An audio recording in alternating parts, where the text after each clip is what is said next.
이런 내부에서는 정권 내에서 점점 더 큰 분열이 나타나고 있는데 이제 이란 대통령이 공개적으로 사임하지 않겠다고 주장하고 있습니다. 마수드 페제시키안은 이란 군부와 완전히 협력하며 대통령직을 계속 유지하겠다고 밝혔습니다. 이는 한 고위 성직자가 페제시키안이 28번이나 사임을 위협했고 다음번 사임 의사는 받아들여질 것이라는 경고를 받았다고 주장한 데 대한 반응입니다. 또한 압박은 외무장관 아바스 아라그치에게도 확산되고 있으며 국회의원들은 탄핵 가능성을 위해 증거를 모으고 있습니다. 강경파들은 그가 휴전 기간 동안 워싱턴과 협상했다고 비난하며 이란의 영해, 즉 호르무즈 해협에 대한 통제를 제한하는 어떠한 합의에도 반대할 것이라고 경고하고 있습니다. 이러한 논쟁들은 테헤란 내부의 싸움이 점점 더 이란의 전략을 누가 통제하는지 그리고 실패할 경우 누가 책임을 져야 하는지에 관한 것임을 시사합니다. 자세한 이야기를 위해 미트라 자슈니, 이란계 미국인 자유연대의 문화정치 자문위원을 모셨습니다. 미트라 씨,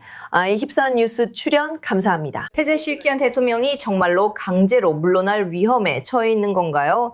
아니면 강경파들이 그가 자신들의 전략을 따르도록 압박하기 위해 사임설을 이용하고 있는 건가요?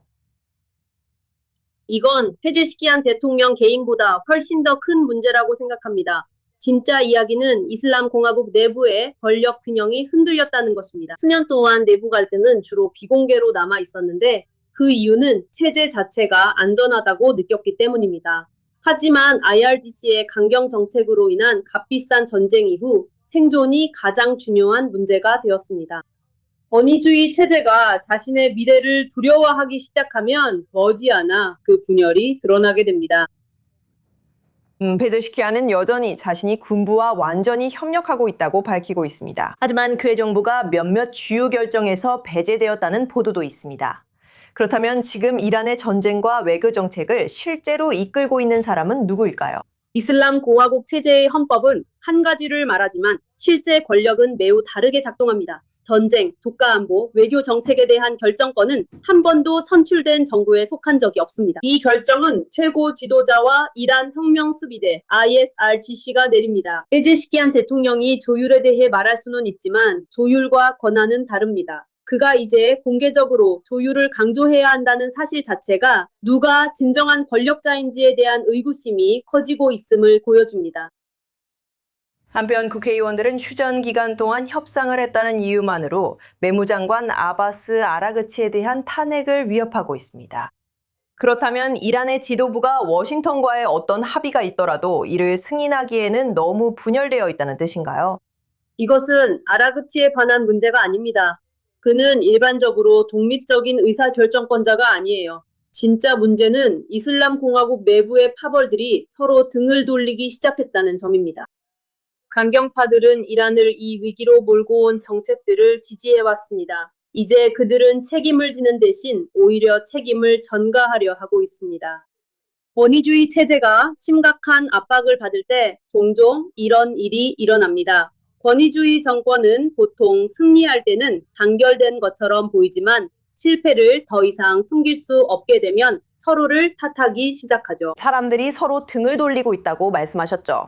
페제시키안은 외세의 개입을 막기 위해 지금은 국내의 단합이 필요하다고 말하지만 우리는 이미 이 전쟁과 압박 속에서 5개월이나 지나왔습니다. 이란의 단합 분위기가 있나요?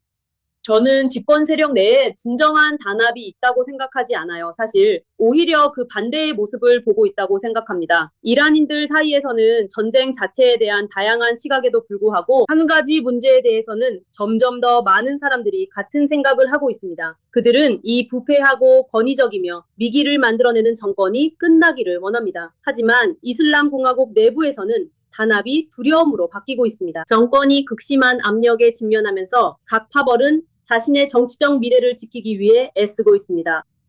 강경파들은 이른바 오건파들이 협상을 시도했다고 비난하고 있고 이른바 온건파들은 강경파들과 거리를 두려고 하고 있습니다. 그런 대립적 정책과 거리를 두려는 것이죠. 사실 양측 모두 이란 국민들에게 부담을 준 것에 대해 책임을 지려 하지 않고 있습니다. 이 정권이 이런 내부 압력을 얼마나 더 버틸 수 있을까요? 저는 그렇게 생각하지 않아요. 그들은 더 오래 버틸 수 있습니다. 물론 결국에는 그들이 무엇을 할지에 대한 결정을 내려야 하겠죠. 그들은 강경파의 정책을 지지하고 싶어 합니다. 아니면 정말로 변화를 원해서 국제체제에 편입되기를 원하는지 말이죠. 미트라 자신이 CI24 뉴스에 함께해 주시고 이란 내부 분열에 대한 통찰을 주셔서 감사합니다. 정말 감사합니다.